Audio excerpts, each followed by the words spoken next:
For early access to new episodes and other exclusive content, go to patreon.com/MiharuTheFox. Hey guys, it's Miharu and welcome back to SpyroCast. This is episode 43, and today I have with me a returning guest. I haven't spoken to him on the show in a very long time. Introduce yourself. Hi everybody, it's CanadianGuyEh, and it has been 7 years since I have been on the SpyroCast. 7 years. So you were the third guest that I ever had on the show. Yes, I was. Which is why I wanted this to be episode 43, because I thought it would make sense for it to be 40 episodes later, exactly. Ah, okay, all right, I see the vibe you're going. I get it, I dig it. That's pretty good.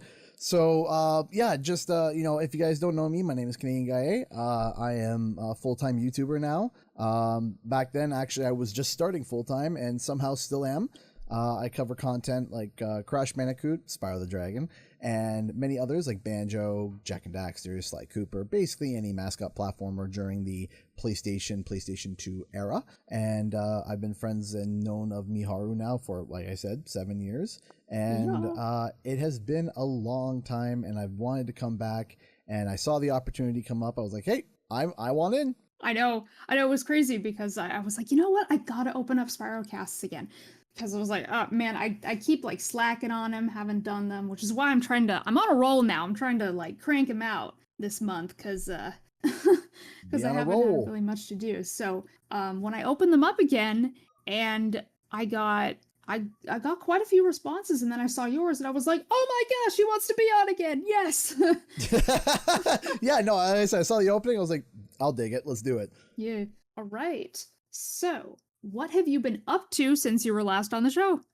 Oh boy, howdy. What haven't I been up to? So, of course, the first SpyroCast I had mentioned, if you listen back, it was right when my first son was born, David, and my wife and I decided, let's do that again 3 more times. So, we now have 4 kids in total. It is a daily occurrence of it being a SmackDown versus Raw in the house all the time between the kids. They are all loving, adorable little sweethearts who just are crazy, and also all are now Spyro and Crash fans. Yes. Yes, and I'm making sure that they learn. And David can get all the way to the engine boss fight in Crash 4 by himself. Wow. Without any help. Yeah, he does really good, and he loves playing Spyro. Hope loves playing Spyro. She's still learning the right stick control. She's getting mad that she's like, why can't there just be one stick? She's still learning that.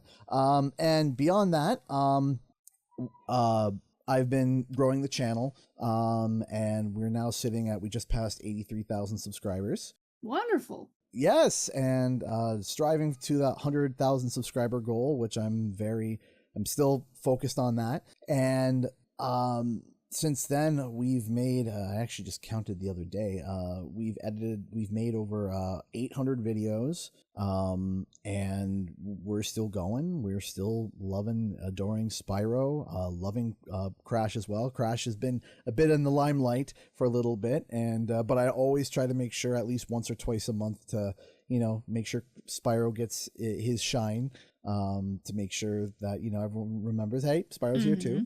And Spyro has been in a tumultuous state since we last spoke, but I do think positively about it, especially relatively soon, in my opinion. And beyond that, I also started a 3D printing farm. I'm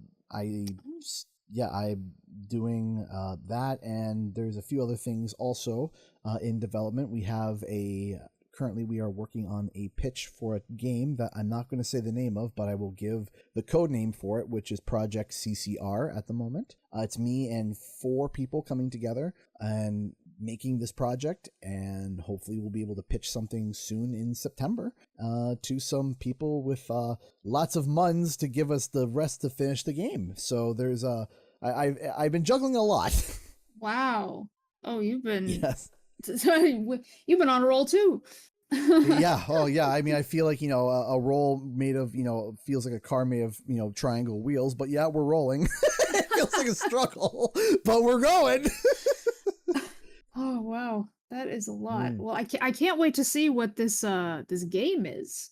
Yeah, it's I don't want to share too much because basically the idea of it is it is based off of a licensed title. Mm. So it is, it's not like an original IP. It's based off of something, and we're trying to pitch it as such, but it can be quickly changed and adjusted to something else if need be.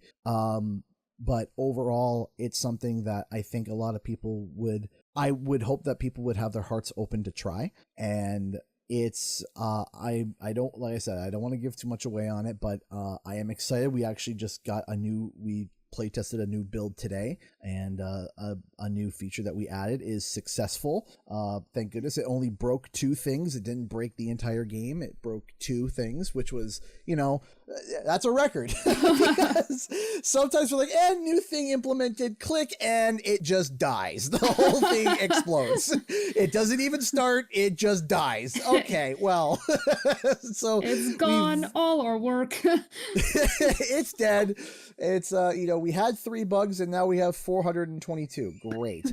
So it's kind of, I'm learning very quickly on how this should be something small and simple. It won't be that bad to implement, and then it blows up. So but the new tool that we implemented today only had 2 breaks, so I'm happy with that. Nice. Well, yeah, I hopefully I can be a voice actor in this game. I would love that. You know what? We would. We are definitely going to be looking at nearby talent, especially within our inner circle. I don't know. I'm pretty sure you're familiar with like Mel the Honeybee. Yes. Yeah. Near friends who are voice actors and stuff. We definitely want to look in our immediate vicinity immediately before we start reaching out to more, bigger names. We definitely want to try and hand out an opportunity to those around us within the community. So, all of us want to help each other out, and it's not just going to be a few people. We want to try to get quite a few people on board to help out, because it's the thing where if you come together as a community and you're able to make a title with people that you know and love and are all together, it kind of allows you to kind of have a statement put together where it's like, hey, all of us are fans, or all of us are happy with this, and we're all friends, and we all know each other, and we all work together. And I think that that's something that's kind of incredible and kind of bolsters creation, because you want to see this project succeed, because then your friend succeeds. And if you're seeing your friend succeed and you succeed, it's all good and it's all gravy. Right. Okay, awesome. Well, yeah, that is a lot, and I can't wait to see where it goes. So do But I. anyway, I guess we got to get back to Spyro. So, Back to Spyro. So do you think we could be getting a new game soon? What's your thoughts on Spyro 4? Oh boy, here we go. Okay, so you're asking, if you want a short answer, you're asking the wrong guy. If you want a long answer, you might get a longer answer. So I'll try to truncate it so it's not so the podcast isn't a bajillion hours long. A medium answer. Yeah, a medium. We'll give a medium to large answer. We'll go with that. It's like a bad sizing chart on Amazon. Anyway, so overall, TLDR, absolutely. And not just absolutely, like, as you know, and I know that it ruffled feathers last year. I know for a fact it ruffled feathers, not in a way where, like, let's say people involved with the project had feathers ruffled, but other people who have an interest in the project had their feathers ruffled. And I was the one that came out and kind of put my not my knowledge, what's the word I'm looking for, kind of put my almost my channel, my credibility on the line by coming out and stating that there was a new Spyro in development officially, right?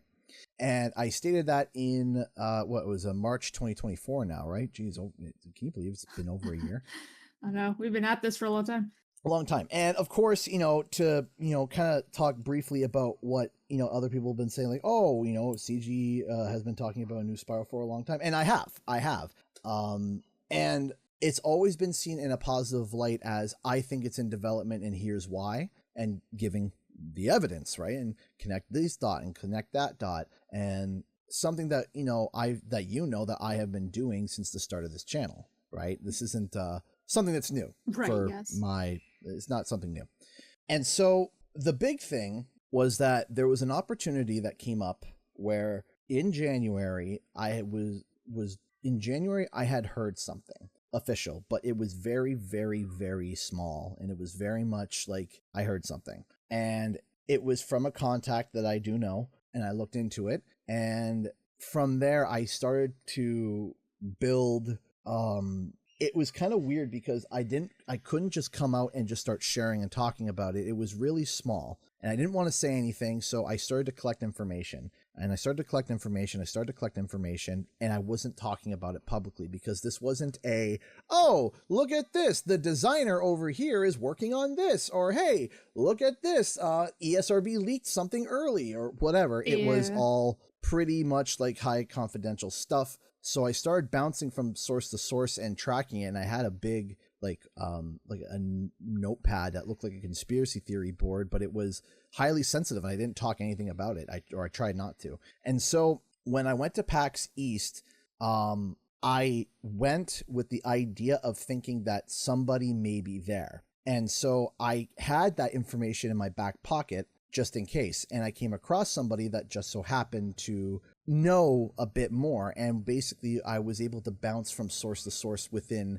like PAX to kind of start figuring things out, and to save names and stuff. I was able to kind of suss out that there was a new Spyro title in development, according to my sources. But even then I didn't share it yet. I wasn't sure it was going to, I was like, I have the information.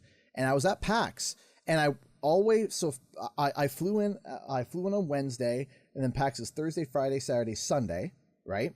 By Saturday night, I wasn't going to share what I learned. I wasn't. Okay. Yeah. It's like sensitive information, right? Yeah. Well, it was sensitive, but then Sunday, I heard another rumor cross the airwaves where there was someone else that picked up on the trail on this as well. And very quickly, it became a concern of mine that they could have dropped more info than I thought was comfortable, I guess, in sharing. Now, it was only a rumor about there being someone else. And granted, I didn't have a lot of time to vet it, but I also knew I needed something more public before I or my sources felt comfortable in stating that there was something tangible in development. And I was nervous about it, and I was just like, oh no, I don't know what to do. So we sat down and I talked with some of my sources, and then Jez released an article that was talking about this, and it was kind of, it basically brought, what's the saying? You can bring the horse to the water, but it can't drink. Well, Jez brought the horse 90% to the water. And with the report, he didn't straight out say it was Spyro, but the way the report was worded and the way it was set up, it was like, okay, he's brought it like 85-90% of the way there. And we basically talked with the sources, and basically we came to an agreement of like, well, what if you you're just kind of pushing it to like from like 90% there to 95, 100. You might as well, right? Because it's already there. So, but I didn't want to drop a whole bunch of information. So I sat down and I worked on that script for a while to make sure that there was just enough information, but not enough to kind of try to get in front of whoever it was that was trying to drop the initial report, because I wasn't sure how much was going to get shared, and I didn't want so much to get shared. They could have just reported the exact same thing that I did. They could have, or they could have went with more. I wasn't sure. So I was like, okay, I'm going to try to report this, but not step on people's toes as much as possible. So I did that, and I dropped that video, and of course it was met with hype, skepticism, confusion, etc., etc. And still to this day, that video has led to hype and skepticism at the same time. But I'll say this, and then I'll get back to the original question at hand, because I am going on a little bit of a tangent. There were strong, like, people that were giving strong illusions that I was basically fibbing about the whole thing, and that I was lying about the project and blah, blah, blah, blah, blah. And recently I got an interview with Paul Yan, the co-studio head at Toys for Bob. And while of course he didn't confirm whether Spyro was in development or not, he sat down and did the interview with me and left nuggets in the interview that were very interesting. And there was a comment that was made that kind of really surmised my feelings, and it was, if CGE made the whole thing up, why would the co-studio head of that studio that he's making things up about sit down and do an interview with him and nobody else exclusively? Yeah, like, I don't know, because, like, what is your response to people who are, like, obviously just say, oh, like, you're making stuff up, like, you know, you're angering people by doing this, because, like, clearly you're not, if that's... So my response to it is that clearly if you are getting angry at people having hope, you need a hug.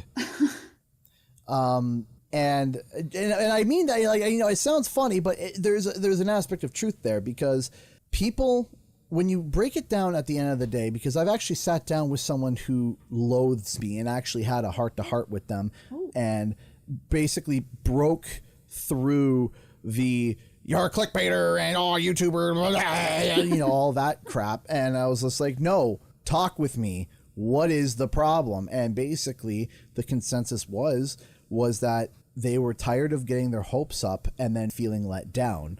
And because of that, they don't want their hopes to be disappointed again. Mm. And that's where my point of view has always been, if you don't have hope, you don't got much. So it's, you know, have practicality, but also don't be, what's the word I'm looking for? So brass and so resilient to the feeling of hope, because there's, if we rewind back to 7 years ago, it was the same thing. Conspiracy theorists and crazy people in regards to Spyro Reignited. Spyro's not coming back. Spyro's not coming back. Stop talking about it. There's no evidence of it. It's not happening. It's not happening. It's not happening. Right. A year later, bang, there it is. There was a sense of, oh my gosh, there it is. And the people that held out hope for that had so much excitement and felt vindicated. And even now, there are still people that come in onto my chats whenever I play Spyro Reignited. People say, oh man, I remember the Reignited days. I was so excited. And there was, you know, blah, blah, and it wasn't just me, it was other content creators as well. And the thing is that I try to keep it practical, but I do lean towards more positive, because I want to give people hope for something, because having hope is better than not having any at all, in my opinion. So when people say that I'm faking it, or I'm doing it for views or whatever, the thing is that I'm doing it because I believe what I'm talking about. Because the thing is that if it turns out that I had the most epic hoodwink against me, like the most like elaborate setup to where all of this was fake and I was tricked and hoodwinked by dozens of sources and all these things, the biggest person that would be most dissatisfied about that would be me, and I would be shattered by it. I wouldn't be like, well, guys, you know, Spyro wasn't real, or Spyro got canceled, but that's the news of yesterday. Let's move on. No, I would be shattered. Yeah, obviously. That's right. I would be destroyed. And some people peddle it that I'm just doing it for this, that, and the other. And it's no, it's, if I'm posting about it, I believe it, right? If I'm posting about it, I believe it. And and if anything were to be canned, shifted, or changed, the first person who would be disappointed would be me, because, you know, I'm right there in the masses trying to get excited with everybody. I'm not sitting here and throwing my lure and talking about different games and the potential stuff that are coming out for them and throwing around senseless, baseless statements. I focus on Crash and Spyro because I love Crash and Spyro. I love these games, right? Mm-hmm. And, you know, there's a reason why I stick to that, because I feel like I have a sense of what I'm talking about. So, but overall, I do think that as I said, one day maybe I'll write a book or something about what has transpired, because if anybody was able to sit in my shoes, and the only other person that knows even remotely as much as I do is my wife, beyond that, I keep everything relatively sealed and locked down. But maybe one day I'll, 20 years from now or whatever, if the stuff is still around, I'll write a book about what happened, because if people found out what like I was able to hear, people would be like, oh my gosh. So, but overall, yes, I do think that we're going to be getting a new game soon. Now, the question is when. I don't think the question is if, the question is when. And this is where it's tricky. This is where we're at a point where we're unsure what exactly is happening, because there's a couple schools of thought, right? One, Toys for Bob is now having all focus on this project as far as we're aware. To my knowledge, they're not working on anything else. It's just all here, which is better, because if you look at the development timetable for Reignited, they were kind of working between they were juggling a few things at once, because the development for Crash 4 started, then it went to Spyro, and then back to Crash again. And in between all of that, they also were doing the Nintendo Switch port for the Insane Trilogy. So Toys for Bob is juggling like 3 projects here, right? Now they're focused on one. However, they're now a lot smaller, right? So it's a matter of scale, and it's a matter of, and the following question is, how big is this game going to be? I'm going to be sharing about this in hopefully a future video, but I know that they hired a quest designer from Gearbox. They're makers of Borderlands. Oh, okay. Yes, the quest designer that they hired worked at Gearbox previously. And I also know that the writer from Crash Bandicoot 4 is back for quote-unquote Toys for Bob's next AAA unannounced game. So Mandy is back. Okay. Mm-hmm. So it's a matter of, okay, how big is this game? And not only that, how smooth are they able to operate as a new starting independent company? And also, what's the word I'm looking for? Can they reuse assets and tools that they made in Reignited and integrate it into this project? And the answer to all those questions is, I don't know. Yeah. Right. So we don't know. We don't know the lengths of how things will get implemented, because as well as there were people hired, there were people that left. Right. We also know that the art director is back, that did Crash 4 and Reignited. Josh Nailberg, that's his name. Josh Nailberg is back, and there are a number of people that are back. So in my opinion, I would like to think that they will try and maybe drop an itty bitty tease. I'm hoping, this is just me hoping and praying, in September, as just a little, like, a little on the anniversary, just like, oh, here's something coded, as we know, Toys for Bob loves to do that. We know Toys for Bob loves to do their little teases and their little, oh, if you look at these digits and put them together, it spells this. And oh, if look at this coin, and on the backside, it's got the Wumpa League thing, and blah, blah, blah. Right? We know that Toys for Bob likes to do that. So I am hoping that we get a patent pending Toys for Bob cryptic tease. I'm hoping in September. That's fingers crossed. And then we can start thinking about seeing it sometime at Game Awards or the next Summer Game Fest. And I think the problem that we have, though, is who is marketing this game. Is it Xbox or Activision? Because have you been paying at least half attention to the Tony Hawk advertising and stuff for 3 and 4? Sort of. Just a casual look, right? Yeah.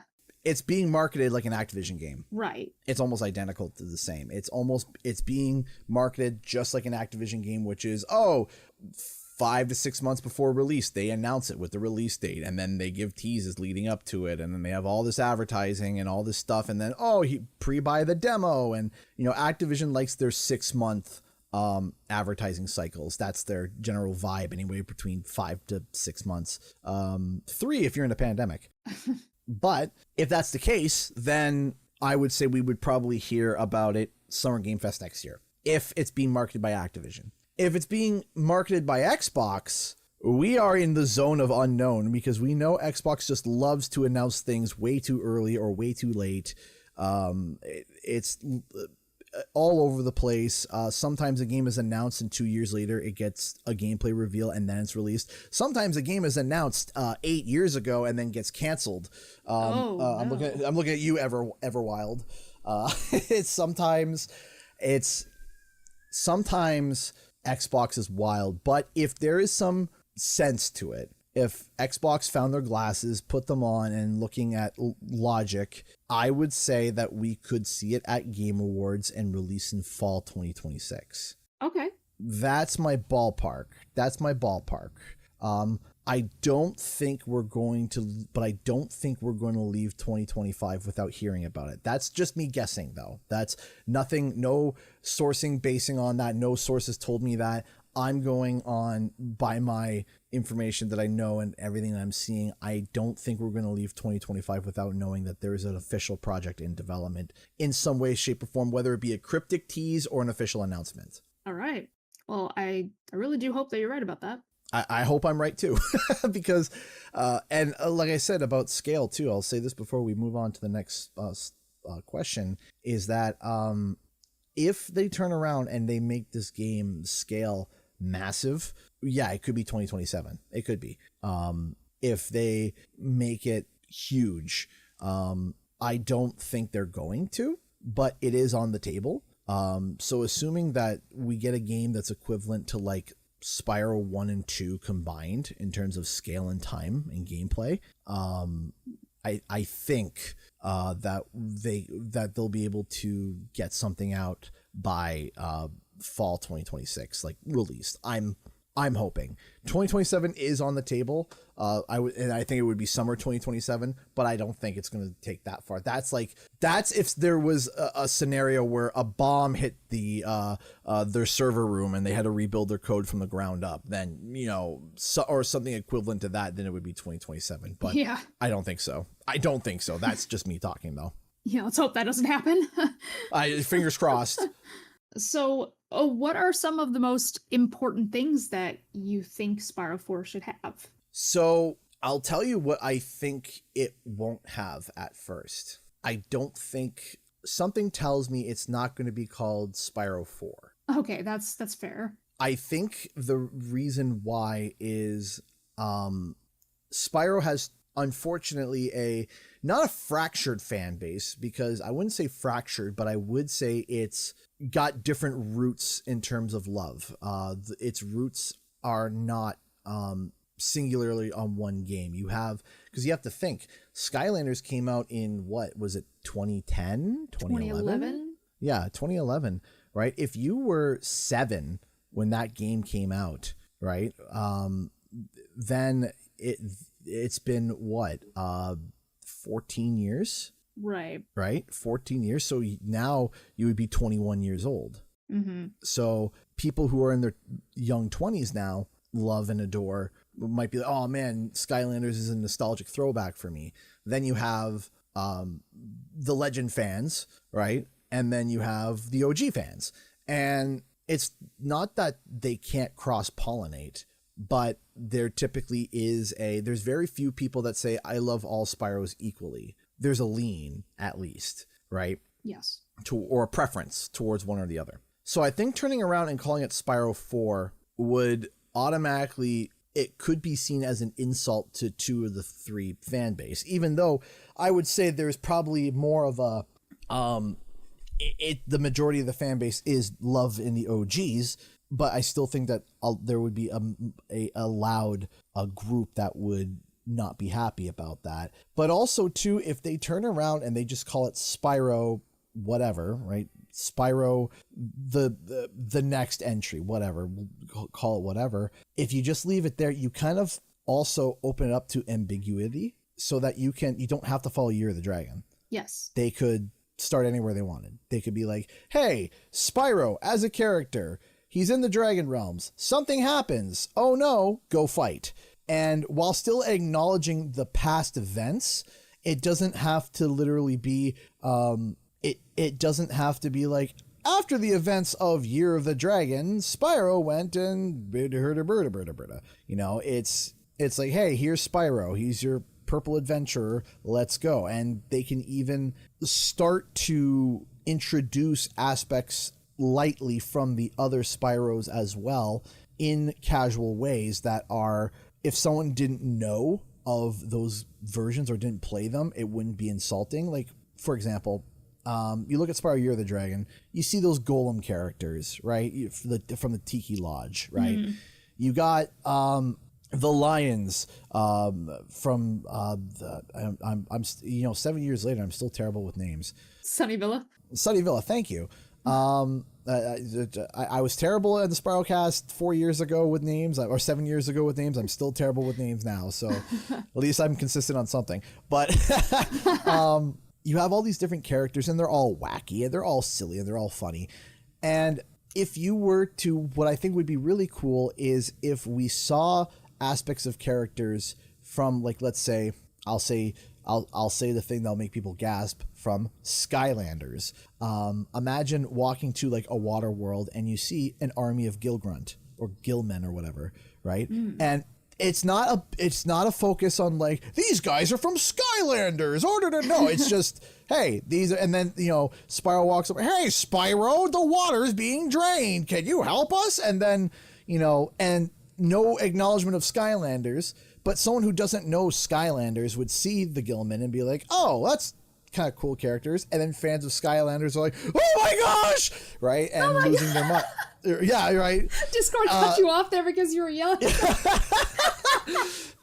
But you get what I mean, right? Or if and then you can even have like subtle jokes where like you finish the level and the one Gilman looks at you and goes, he seems familiar, like looking at Spyro, and Spyro's like, I don't know who you are. And, you know, right.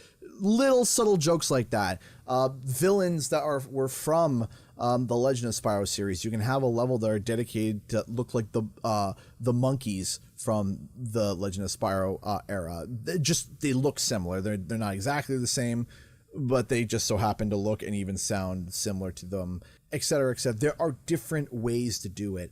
So I think having fan service like that, subtle fan service, I think is going to be a really big factor and a really big benefit for the entire project. Mm.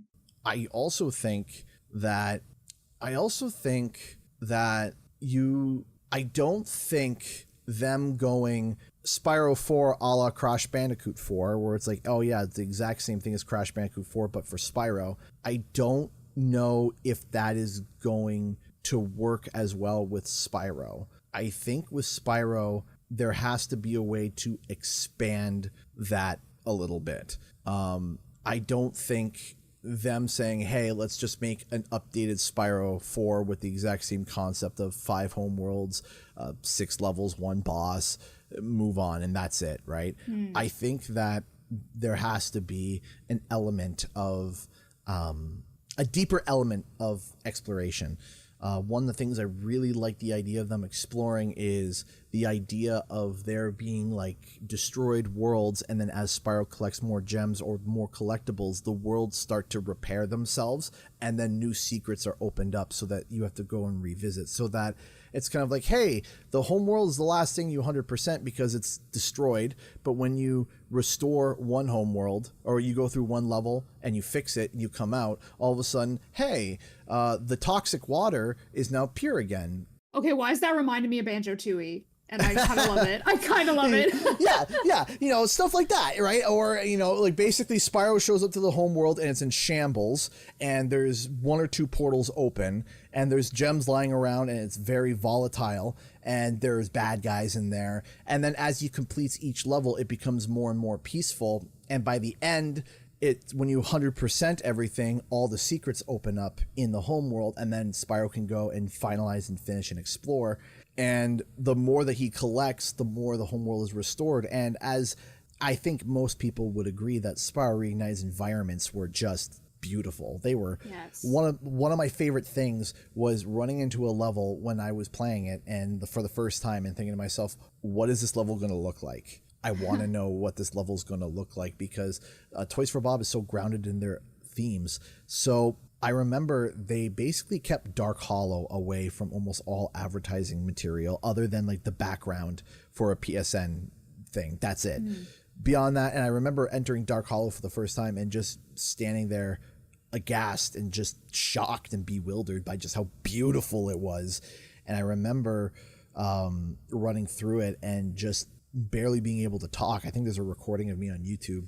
It went from sheer silence to, oh my gosh, look how beautiful this is. Oh, it's so good. Oh my gosh. Right. You know, it was a combination of both of that, of both. Right. And so I do think that when you have these worlds that you show up to, they would be beautiful in their own destructive way, in their own Toys for Bob way, but there would be a drive from the player that's like, I want to restore this world so I can see what it looks like and find all the secrets that are there. And I think that that would be something that would just be nothing but a benefit for Spyro, is a bigger open home world. I would love to see more dragons come back. I think it would be really neat to have a whole different group of dragons, completely different from the ones that we saved before. I also think that there are a lot of ways to be able to make the game a lot of fun. You could have the skill trees, but are like, hey, you know, Spyro has an additional third flap when he flies, or, you know, there's these things for that would just be little incremental improvements to Spyro. But you also, because some people play Spyro differently. Some people enjoy long gliding. Some people like doing the dash charges and the jumps and all these different things. And I think it would be cool if you could not build your own Spyro, but as you are playing, you can choose, hey, and I would like to have an additional third flap to my flight, or I would like to have a faster head smash so that I can get those further jumps, right? So you can kind of build it the way that you want to. And an upgrade tree in that sense, and for it not to be like game breaking, but for there to be a different way of, hey, some people prefer to do these long glides, some people prefer these head charges, or any other way to do it. There are a lot of ways that Toys for Bob can go, and that's why I don't envy them in that sense, because I would enter like an analysis paralysis, because I would want everything and nothing to not ruin the original sanctity of Spyro. So I wouldn't want to do that, but I also think it does need more new things. So Toys for Bob is a challenge of balancing very carefully, on one side being too much change and one side being not enough change. And I think there's a fine line that they're walking on that they have to discover, where it's a fine line that they have to discover where they can appease all fans, or most fans. They're not going to appease everybody, but if you can appease most people, most fandoms, introduce change, but not enough to insult the original and change the original, and just make it an amazing experience and make it feel like an evolution of the series, so much so that there would be sequels in the future and more interest. I think that that is something that's incredible. And I also think that it would be wrong for Toys for Bob to not look at 2024's Game of the Year, Astrobot, and see what they did right, because it's not often that a platformer wins Game of the Year, or even wins an award, period, nonetheless Game of the Year. Outside of Mario, I mean, you know, outside of Mario, basically there's not much. And Astrobot did some amazing things, and I do think that there are some elements that can be taken from Astro and implemented into a new Spyro. Not exactly the same, of course, but there are certain fanfare elements, certain mechanics that were really fun and really interesting that I think would apply and work very well with Spyro. So basically, if you want to, you know, basically they need to be able to add enough to make it feel like it's different, but not so much where it doesn't feel like Spyro anymore, because I feel like that's, for me, on a personal level, and I know this is going to make people angry, so here you go, here's your engagement for comments. I felt that The Legend of Spyro veered too far away from what made Spyro. Me too. And I think that there was a good effort and a good try.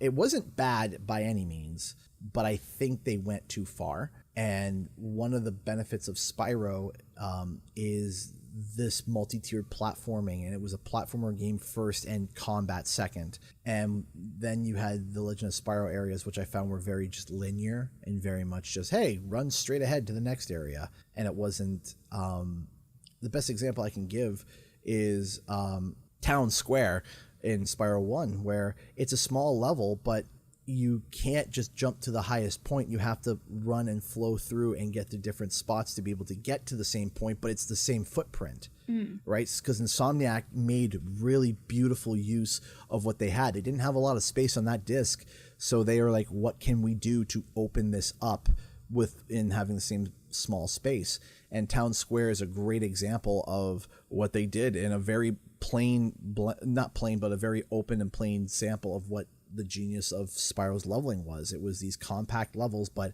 it wasn't just a straight and direct path. There were different ways through, and I didn't feel that with Legend of Spyro. It felt very much like, what if we made Spyro and Jak and Daxter? And you know, I love Jak and Daxter, but which was ironically more like A Hero's Tale. Right, yeah, right. And that was where it was, that's where, you know, Hero's Tale again kind of did that a little bit as well. But I do think that Legend of Spyro went too far with it, and I do think that we need to pull it, not go that far, and pull it back a little bit. So but yeah, that's my long-winded answer on what are the most important things that a new game should have. Regarding Astrobot, I was gonna say that it's ironic that Astrobot didn't really give Spyro the attention he deserved, considering, like, all things considered. Yeah, no, definitely. I think he needed more than that. Like, why was he stuffed in a corner? Where was Sparks? Like, we need Sparks. It would have been so cool to have a little Sparks bot. They did, to their credit though, they did really good with. They did overall really good. I was really happy with what they did, and I'm really happy that they honored Spyro, even though Spyro is oddly tumultuously in Microsoft's hands officially. But you know, it's good to see that he was still in the game. Yeah. I was going to ask, what is your stance on returning characters? Like returning villains like Ripto or maybe Malefor, or bringing Cinder into the game? Oh boy, so great question.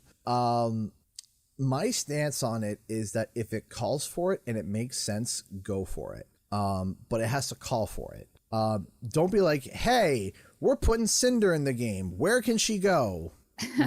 No, that's not the, no bueno, not good. No, it's, hey, we're just going to jam Nasty Nork in here with a plunger. Where can he go? No. But if there is a way where they're like, hey, a dragon from a lost realm came through a portal, something weird was happening, and you go over and it is Cinder, and she's an actual character, and she, you know, and it makes sense why she's there.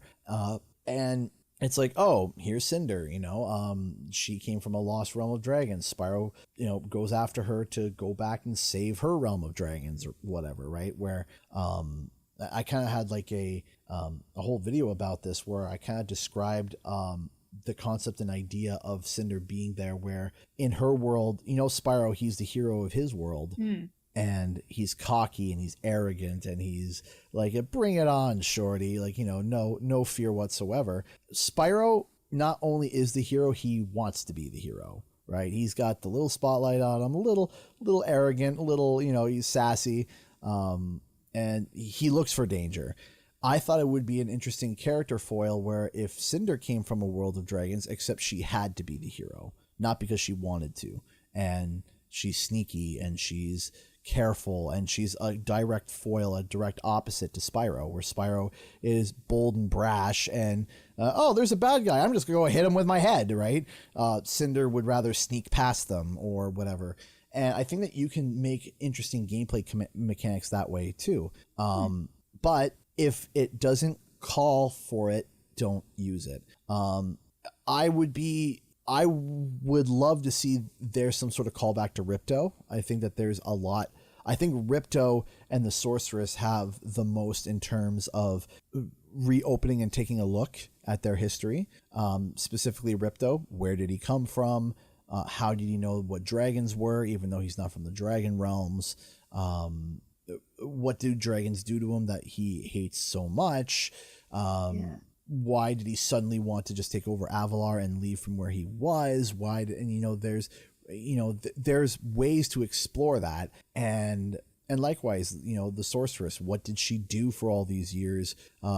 What did she, you know, could there be a game where they have to go back to the Forgotten Realms and Bianca is there with them? And I know you're lovely, Bianca, and and bringing she's kind of like this guide for Spyro as they go through like these catacombs of the sorceress, where there were evils that lied within that she used and abused, and now that she's gone, there's nothing to contain it, and then it gets released, and she has to, Bianca has to drag Spyro back and be like, hey, I need your help. There's these things happening. And if it's not, as long as it's not injected like, here guys, lovable past character, love it, enjoy it, okay, bye. No. If it calls for it and it makes sense and it improves the game, go for it. Absolutely. If it takes away or it doesn't add or it's not the sum of its parts, then no. So, but I'm also thinking too that there has to be some new characters as well in some way. Not just, hey, it's all the original characters and that's it, and it's just, okay, we're gonna take down Ripto again, and the only thing that's new are his minions, right? It would be nice to be like, hey, Spyro, it's Spyro, Alora, Bianca, but also a new dragon, some other character, and the professor's cousin, who's, I don't know, just as wacky as he is, whatever, right? And introducing new characters as well, because if you look at like Crash Bandicoot 4, one of the flaws that it kind of had was it only really introduced the 4 quantum masks and female entropy, really, right? It was like, oh dang, it was all your classic favorites, and I love that, but remember, I'm not sure what your stance on Crash Team Rumble was, but if you remember the reaction that people had when Catbat was revealed, and everyone was like, a brand new Crash character, oh my gosh, right? There was this big, emotional reaction, right? Just to the fact of like, this is a brand new character. It's not a variant. It's not a copy and paste. It's a brand new original character that isn't, ground in nostalgia. So I do think that at least 1 or 2 new potential side or main characters for Spyro to interact with would be an overall benefit for him. So, but yeah, overall, that's my long-winded answer on that. So when people say they want a brand new character, what they mean is they just want a brand new furry character. There you go. There you go. More fan art, more it's I mean, a little bit off topic, I gotta say, some of the you would know, some of the talent of the art community online is absolutely just insane. Like, it's like, hey, new character announced, 34 seconds later there's a new fan art drawing that looks better than anything I could draw if it took me 10 years. I know, like do we have to explain like what happened with Rivet? Like, yeah, instant. It was instant. I was just like, what? Like, how? Like, it was, that was wild. That was wild. Rivet was one. There was some Pokemon that get announced. It's like, and instant fan art and this, and it's like, oh my goodness. So yeah. Basically, sure. More furry bait. Why not? That's what we all want. And with that, I think we've come to the end of the episode. I think so too. Now I got a question for you. Yes. What is, if you were to take the DNA of 3 games that you would want implemented into Spyro, the new Spyro, what 3 games would you choose? Okay, let's see. Because I've been actually thinking about this for a while. Oh, good. I'm not sure if I can name 3 specifically. Okay, 2 at least. Can we do 2? If we could at least do 2. Let's do 2. Banjo-Tooie. Okay. And Star Fox Adventures. Oh, you Star Fox Adventures, eh? Yes. I actually am a big fan of that game. I didn't understand the hate towards it. Yes, it's goofy and funny, but overall, it's a fun game. So Star Fox Adventures, eh?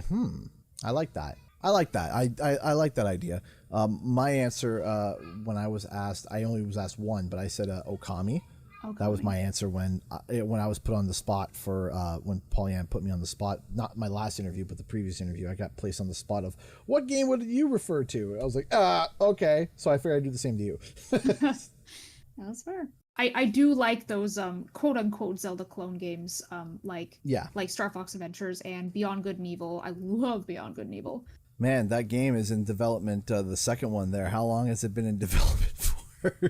I don't know. At this point, I hope it never happens because I don't. I don't like anything that's been shown. You're like, thanks. I hate it. Exactly.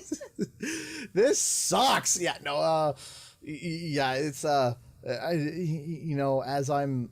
as being sort of game journalist-esque, I've been hearing things through the grapevine, and none of it is good. It's all just like, what's the status of this game like? And just a picture of a dumpster fire going into the ocean, and that's about what I've heard. Yeah. All right, and with that, we've come to the end of the episode. Thank you all so much for listening, and thank you, CG, for being on here once again. No problem. Thank you for having me. As always, if you're new, don't forget to subscribe for more casual gaming content, and I will see you next time. Until then, this is Miharu, signing off. Bye.